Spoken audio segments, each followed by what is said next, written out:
Well, it's time to sit back and share some conversation with you people, of course, and without you, we wouldn't be here. And Jay Weidner, filmmaker, friend of mine, researcher, author, all about town kind of a guy in terms of understanding what the big picture is all about. There are very few Jay Weidners in the world, and I mean that. There just aren't.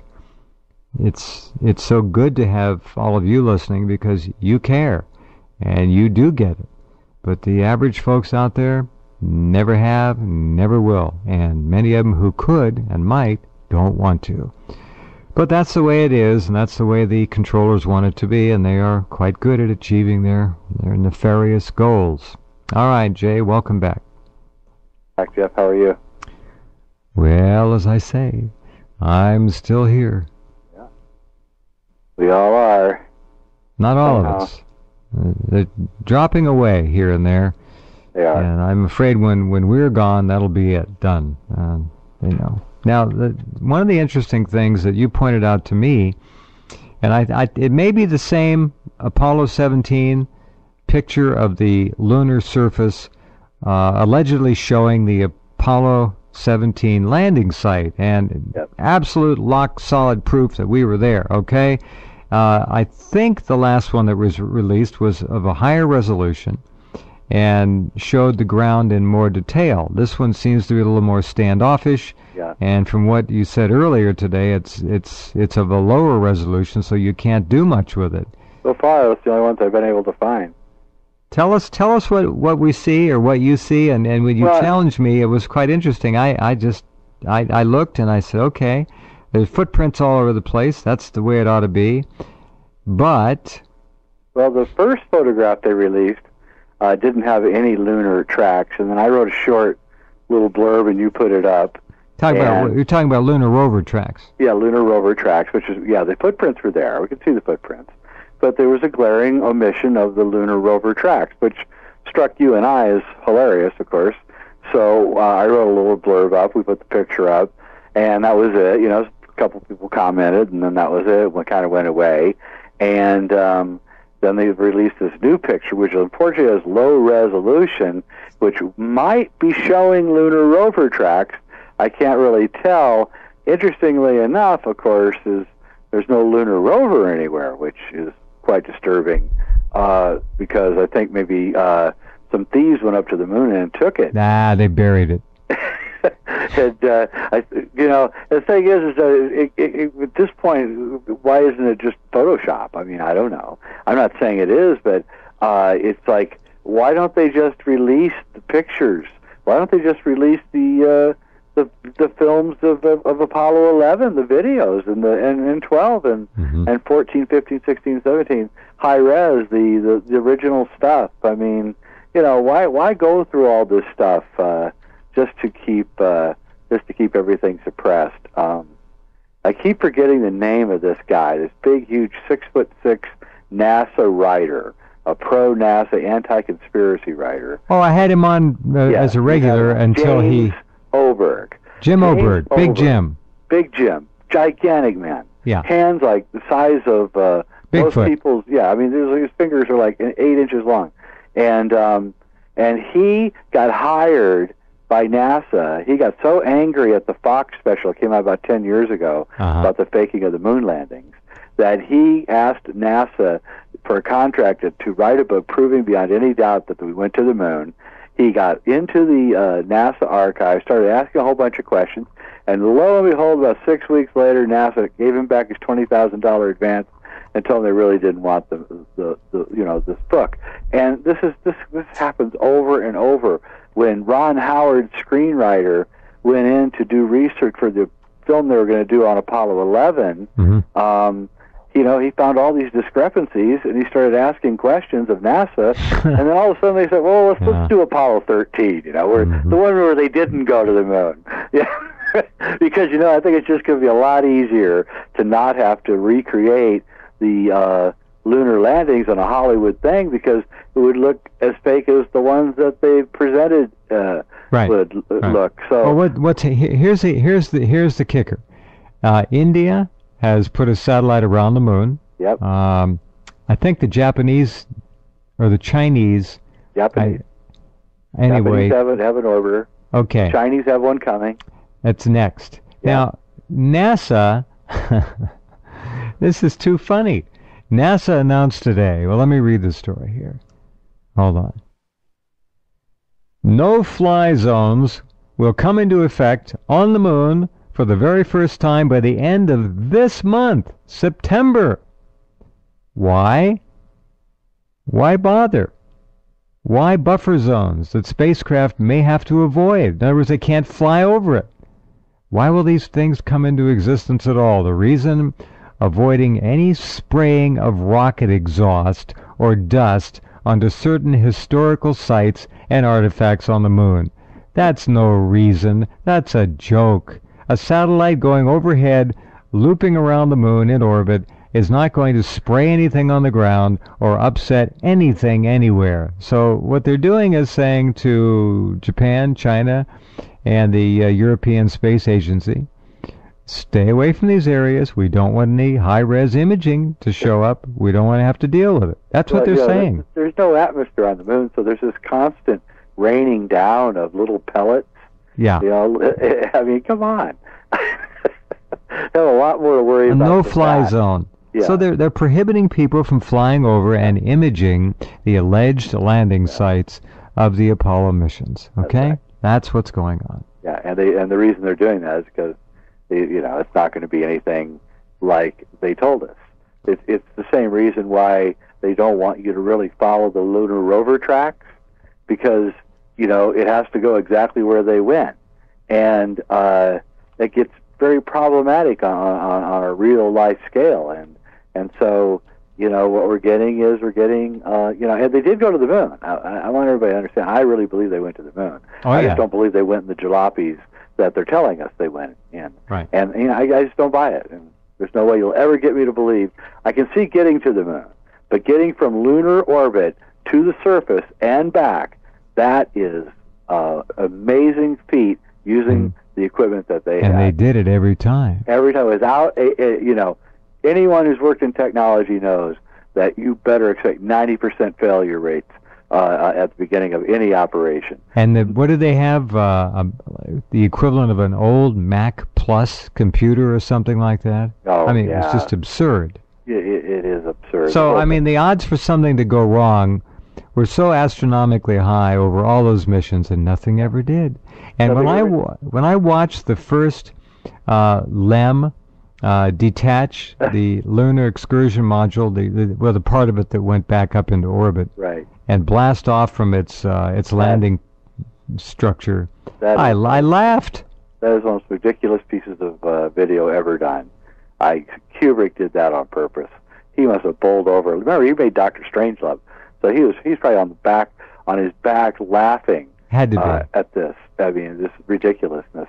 Here's another thing about the moon thing. They built this replica of the moon. I don't know if you've seen the YouTubes, but I mean, it's huge. It's the size of a house, and it's down into the details of canyons and everything. Where is this? It now has been taken completely apart, but it was built and put in Virginia, and you can see 35 and 70 millimeter film cameras, Panasonic cameras, panning in and out, and everything. And it makes you really wonder if the stuff we're seeing is even the surface of the moon, because there's so much weird stuff on the moon. I don't know if they take the chance to even show us, because they might miss something. And so I think I'm beginning to wonder now if people like Richard Hoagland don't know this, and maybe some of the things that they're finding in the photographs are little mistakes in the plaster Paris model or something. I mean, I don't know. But this thing definitely existed, and it's huge. I mean, it's just amazing. Why would they build this? I don't know. Yeah. They could do it in a computer now. They wouldn't even need to replicate it physically. No, but this is the old analog days, and it's quite incredible. And also there was this stage at Langley where it was a wire stage where actors could hang from wires, and you can actually see the astronauts in training bouncing around on a fake lunar landscape with wire. Right. Kind of tell you something, doesn't it? Oh, just a little. The lunar rover, the LRVs, were actually made in Santa Barbara. They were designed and built right there, right next to UC Santa Barbara. That's right. They apparently, I've done a little bit of looking into this, 15, 16, and 17 had moon buggies, but the earlier missions did not. That's right. And so they're showing us 17 in the picture, and they don't tell you if those trails are footprints or lunar rover tracks. Because where is the rover? That's right. You can see clearly the base of the landing part of the lunar excursion module, the part that stayed behind. It's all weird. It is. Too many holes in the story. And every time I look at the pictures of either astronauts walking on the moon or with a lunar rover, why does it look like a soundstage, Jay? I mean, it looks like a soundstage. I mean, they didn't use sound, of course, but it looks like a big set. It doesn't look like the moon to me. Absolutely not. It's weird. All right, we'll be right back in a few with Jay Weidner.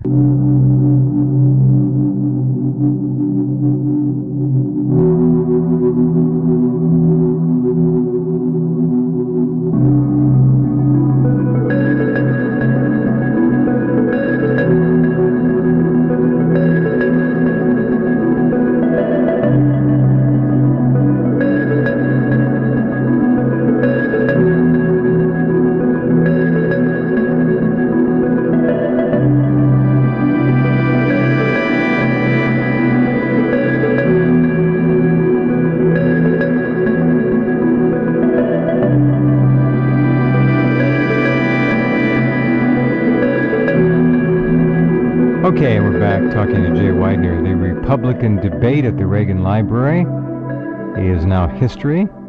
And what's interesting is I've got a nice story up there. Ron Paul, the man who never was. Ron Paul, the man who never was, won the debate 56.7%. His nearest competitor, Mitt Romney, 14.7%. Followed by Ricky Perry, 12.5. Bachmann, 1.9. Now, this is all the MSNBC poll, and it's up in the headlines. You can go vote if you want to. NBC News has it up there as well. So, Ron Paul, the man who doesn't exist in the mainstream media, crushed the entire field, destroyed it, shredded it, wiped it out. And he's not getting any press. The picture I have up there, did you see the picture? Oh, yeah. I watched the debate. I couldn't believe I had to watch it. All right. And it was absolutely, well, I got to say, Ron Paul is not backing down on foreign policy. And that I'm just,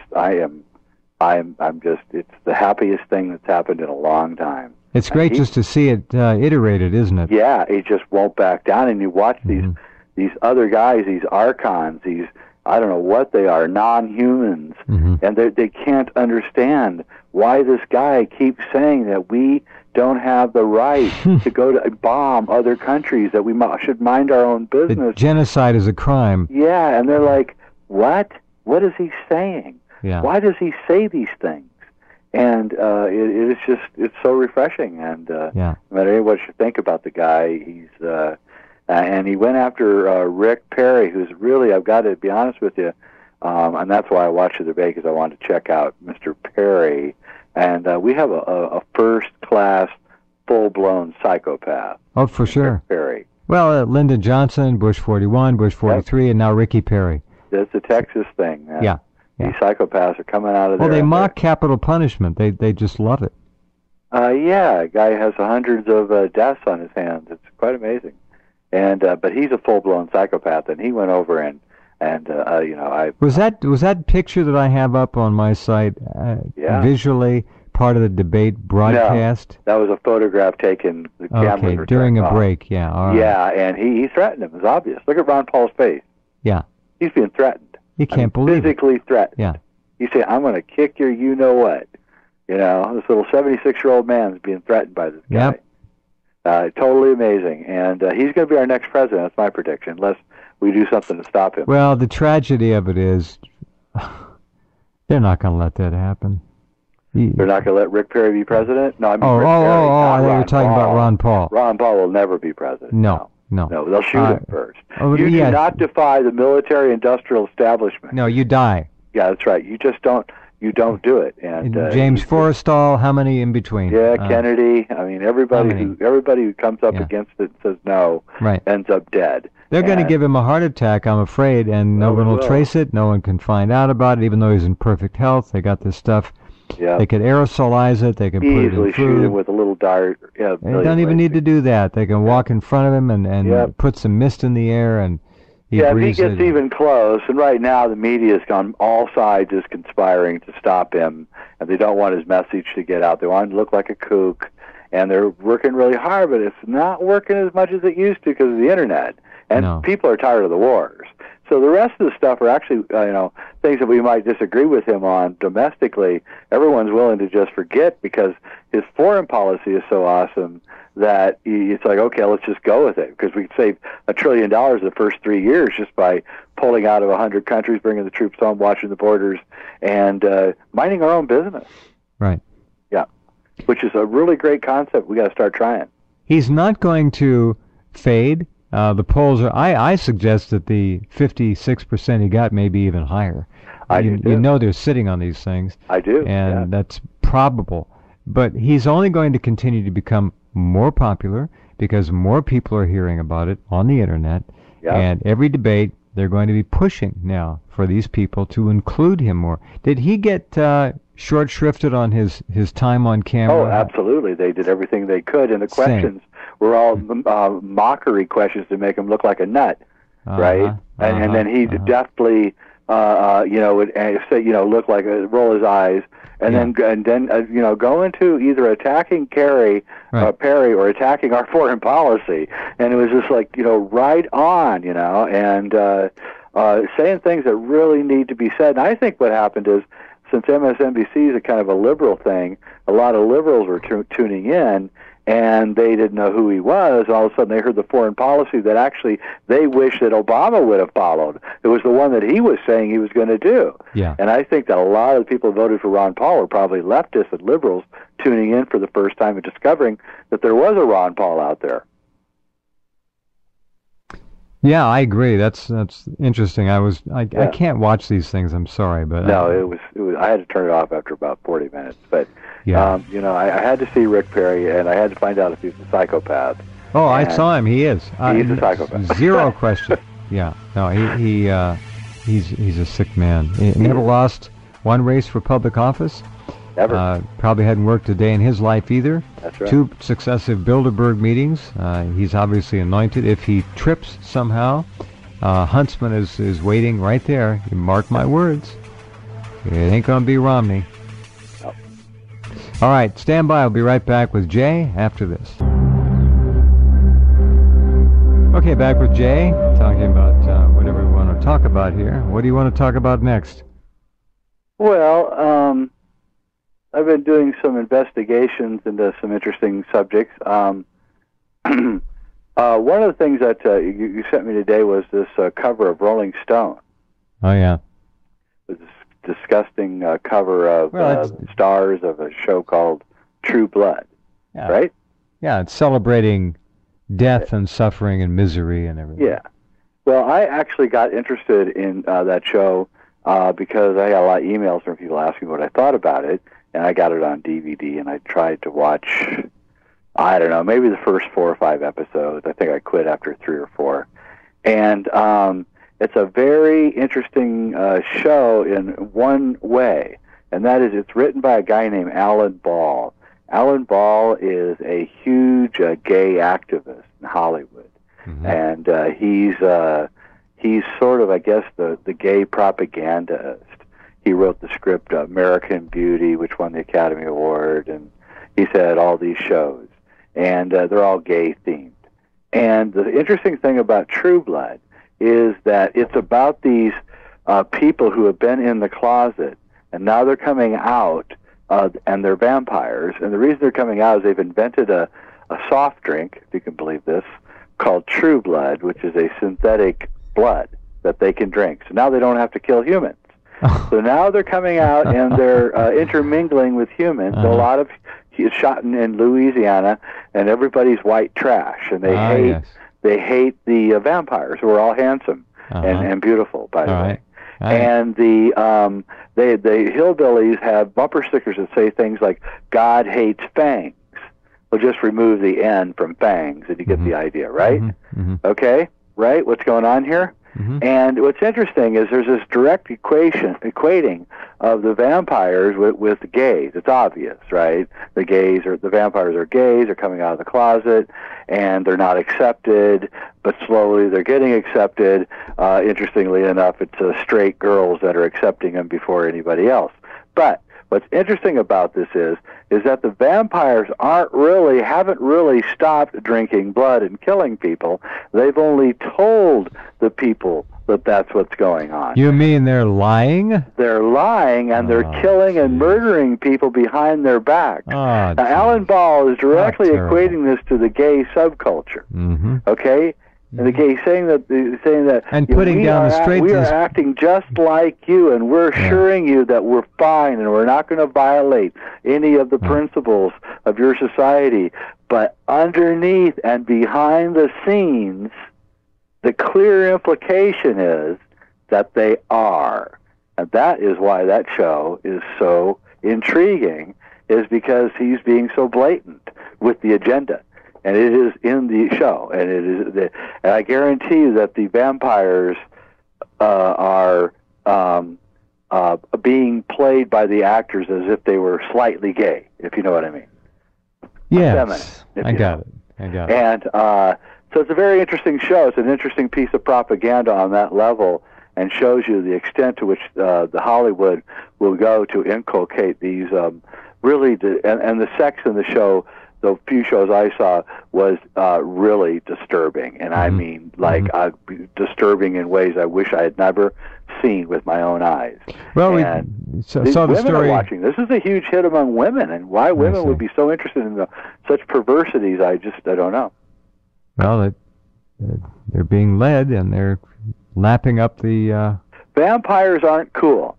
Okay, period. If vampires really exist, well, they're celebrating cool. death. They I don't see that's people. Yeah, of course. They suck the life out of you. Yeah. Why are we celebrating this and acting like it's fun and cool, and having our kids act like it's fun and cool? And it's really we got to stop this. It makes you wonder if an alien race isn't conquering us, that are vampires. They're trying to get us used to vampires so that we'll accept Line them. up. Yeah. I don't know. It's a disturbing event, and it goes back to my whole theory on the archons and this kind of evil, pernicious malignancy which seems to have entered into the human race, and it is now just so prevalent in Hollywood films that I don't know if what is actually even going on there anymore. I'm thinking that maybe the people who run the studios don't know how to read, and so they're just relying on comic books and picture books and things, so that, because they're all about 27 years old or so now. Yeah. They didn't grow up in a literate world. They grew up in a computer-driven world. And I think that they've lost their ability, and the only people that can actually make movies are the old-timers like Cameron, who are our age, who still remember how to tell a story. And they're the only ones that are making any money. These movies aren't even making money, Jeff. That's what's weird about it. So they're all running in red ink. And who's paying for this? Where's the money coming from? That's the question. It's like it's pro sports. If you sat down and you started adding up the amount of money that a basketball team is paying the players, everything, there's no way that they can make a profit. No, not possible. No, it's all just done for entertainment. And then you have the story I ran yesterday of the mom who dressed up her little 3-year-old daughter, a toddler, like a little whore, and thought it was so cool and so cute. What is wrong with these people? They are insane. They're stealing their children's golden years of childhood innocence. They're just pillaging them. I think that actually that they might even be openly thinking of selling their kids on the market. I mean that. I mean, I used it's to probably think happening. They were fools, but now I think maybe they think it's a way to get money. Yeah. The mother of the girl that Roman Polanski had sex with, she was, that way. She was that kind of mother, encouraging her little 6-year-old, 7-year-old daughter to wear fishnet stockings and prance around Hollywood and try to get picked up. And when she was 13, she finally eventually did, right?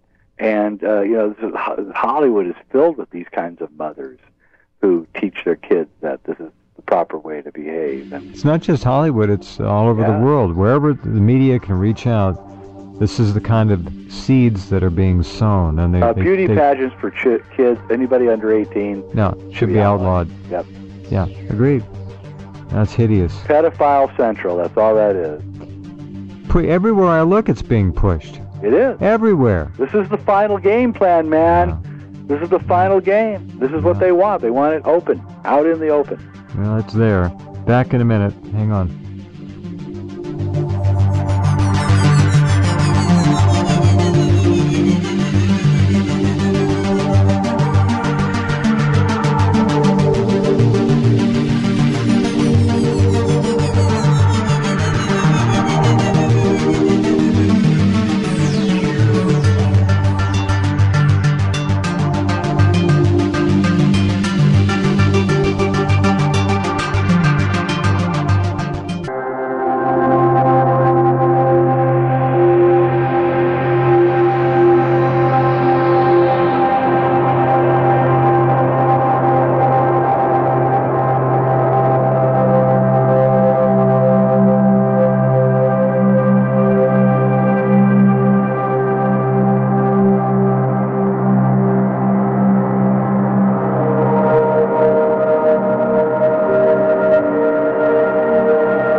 Big story in Longview, Washington. I'm trying to cover it best I can in Cowlitz County.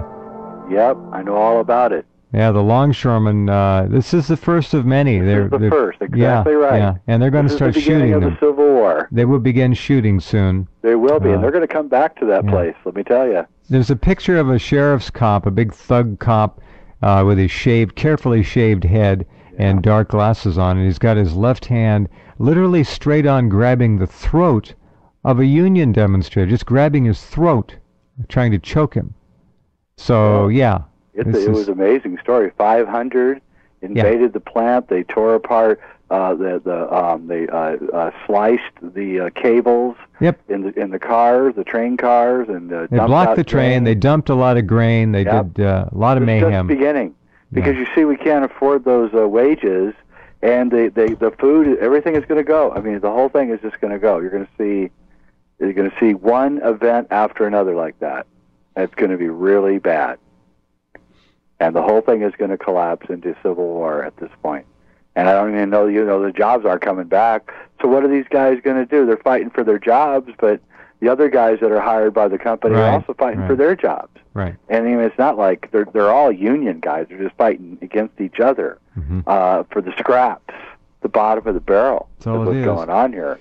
And the shipping into Longview, Washington, has decreased like 30% over the last 10 years, and that's because our country's falling apart, and we're not producing anything. Well, here's Jeffrey Immelt, the job czar, is funneling jobs and companies to China as fast as he can.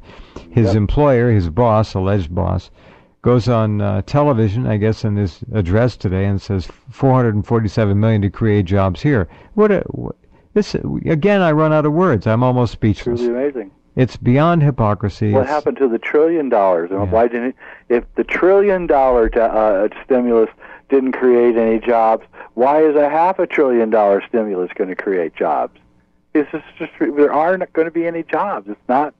It's unbelievable what's going on, and people need to start taking care of themselves. I know a lot of people that were in construction. They lost their jobs, and they're finding new ways. Or they're not in construction, but they're finding new ways to make a money and to make a living, and they're being creative, and that's what we have to be. All of us are going to be in situations like this very soon. It's not going to be just, the neighbor down the street. It's going to be all of us. Okay, now, the idea of growing your own food is very important. Very. But the story I had up today, the FDA says it's not a right, it's a privilege to grow your own food and to eat the way you'd like. It's not a right, it's a privilege. Now it's almost as if all these things they're doing are literally trying to light the fuse for a civil war. They are. When my dad was in the Depression, they were so poor that they grew their own food, and they had a little stand by the road where they sold vegetables and fruits that they grew. That you can't do that anymore. You can't just go out and start selling vegetables and fruits like they did in the Depression. The FDA will come down. They're coming down on kids who have lemonade stands. I know. It's like, what in the world? And it's because we've accepted this centralized authority, which is now taking every single thing over in a bum's rush, to quote you, to take over everything. They're getting the guns. They're passing all these laws, and I don't know. I can hardly keep up with it. You can't. I mean, I really can't. It's coming at us from. I used to be able to, but I'm reaching fatigue level. Yeah. And I'll say this so that at least I got it out on the air. I think we're going to be invaded by the Chinese. I think that it's been set up, and that we're being weakened, and the European Union and the Chinese are thinking of some way to divide us up and cash in, because I don't see how we can go on with this, and we're so weak, and our military is so weak. I just can't believe that somebody's not sharpening the knives. Well, now, people say that China does not have a history of imperialist ambitions, which in some ways is true, but Genghis Khan, did, and there have been, Chinese rulers who did have imperialistic ambitions. But here's the thing, just because they didn't in the past doesn't mean that they don't in the future. And you learn how to be a psychopath. You learn how to be an archon. Mm-hmm. And they can learn how to be it just by looking at us and our example. And I think we've got a lot to worry about from that place, and we're not spending enough time thinking about it. We're being so weakened by our supposed friends who do everything they can to hurt us and sell us off, and the traders in Washington doing the same thing. And I just think we need to be very wary of what's going on over in China. There's a lot of pressure on those people to find new food sources and places to live and a lot of things like that. The idea of Fukushima and this winter had better be kept in it's going to be kept in the news here. Anybody who cares about what's left of this country. We are going to be hit with rains here in another month or so. Yep. And the rains are going to bring radioactivity. We're beginning to see more and more evidence. UC Berkeley is kind of backing into their results. They're not running out trumpeting them, as they're kind of just grudgingly letting. It's the only university in America that's doing a study on the soil, on vegetables, at all. And they're finding now that cesium-137 is up to its record level in Northern California soils. Somebody bought a bag of manure in Southern California, which had 255 counts per minute as a reading on the manure in it. Now, normal background is at 40 or 50, so 255 is not good. And this is being used. It's in the food chain. Americans are going to learn the hard way about how the little fish get eaten by the bigger fish and so on. It goes right up the chain. It's all in the cycle of earth to fruit or produce, into the market, back into the trash, into the sewage plants, converted into sludge, used again on the land as fertilizer, which is what they do. And they grow the crops, and it accumulates. It gets more intense all the time. This is not going to go away under any circumstance. That plant is pouring out 10 trillion becquerels an hour around the clock. And now, I heard that that Plant 3 was going to have a cold shutdown, right? It's not possible. Not possible. It's melted down. You can't have a cold shutdown where you don't even know the reactor core is. They don't know where it is. Is it in the containment? Is it through the containment into the concrete? Is it through the concrete into the soil? I haven't seen any definitive, nothing from anybody. No description about where it is. So I don't see it. They aren't telling us anything. They're lying. Yeah. I put a story up about TEPCO. They released a document which was so heavily redacted, it was actually, you laughed. There was about 10 words on one page you could even read. And you'll see it up there on the Japan featured story box. Massively redacted TEPCO documents, huge cover-up. Obvious. And then I got to mention this to you, I don't know if you heard it or not, but Prime Minister Khan, who just stepped down a week ago or so, said that TEPCO came to him 3 days after the quake, March 11, 12, 13, and said that on the 14th they were going to withdraw and walk away from the whole Fukushima Daiichi plant. Wow. They weren't going to deal with it. And the Japanese government, I guess Khan said, no, you're not. You're going to stay right there. They would have walked, Jay. And so now they're going to burn everything, take all the radiation that's on the ground, anything that's burnable, including trees and grasses and whatever that may be radioactive, all the rice straw, all the broken homes, the pieces of furniture, clothing, paper, it doesn't matter. Anything that's radioactive is going to be burned. It's going to go right up into the air, come right down on Japan, but most of it is going to go up into the air because it's fall there, and it's cold, and the heat's going to carry it up high enough to where the low-level winds, and then the upper-level winds, then the jet stream is all going to bring it over here. Nobody's talking about it. Nobody's talking about stopping the Japanese from doing this. It should be illegal by any possible construing of international regulatory policies guarding and governing the issue of nuclear waste. It's completely crazy. It's got to be being done on purpose. Well, of course. Yep, and they don't care. And you asked at the end here. There's no doubt. We're at the end of this cycle. Whatever is going to happen is going to happen. It's going to be huge. But I think the Civil War is starting, and I think people better start thinking about how we're going to deal with this radiation. I don't know what to do. Outside of moving to South America or something. It'll get down there too, not in the concentrations, but they got nuclear plants down there. North Anna, of course, was damaged far worse than they're telling us. We won't know for weeks what's going on there. The power outage in Southern Cal, San Onofre scrammed. It's down, and they're on battery apparently, and they'll go to diesel. So that's how close we are to a Fukushima-type accident. Oh, it'll happen. I mean, it'll happen in California, probably. Yoichi Shimatsu told me that only 11 of the 55 nuclear reactors in Japan are actually functioning now. And why is that? The earthquake. The earthquake. They were all damaged. And they have not been recertified to resume full operation. So. Well, another day in the Kali Yuga with Jeff Rense. Yeah, wow. Wild stuff. Thank you, Jay. All right. Talk to you soon.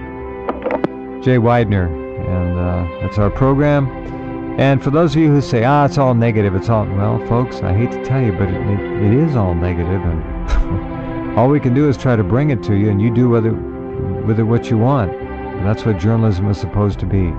Okay, tomorrow night, Brad Steiger will be here. We're going to launch our fun, always fun, Halloween real ghost story and Halloween splash art contests tomorrow night. So stand by for that. Brad and I will be doing 3 programs next month. We're going to have fun and get our minds a little bit off some of this stuff, so I hope all of you can think in terms of possibly entering. If you have a ghost story that happened to you, it has to be real. Either you or someone you know very, very well, and then any of you artists out there, you know the routine. So we'll do that tomorrow night. Hope you're with us. Take care.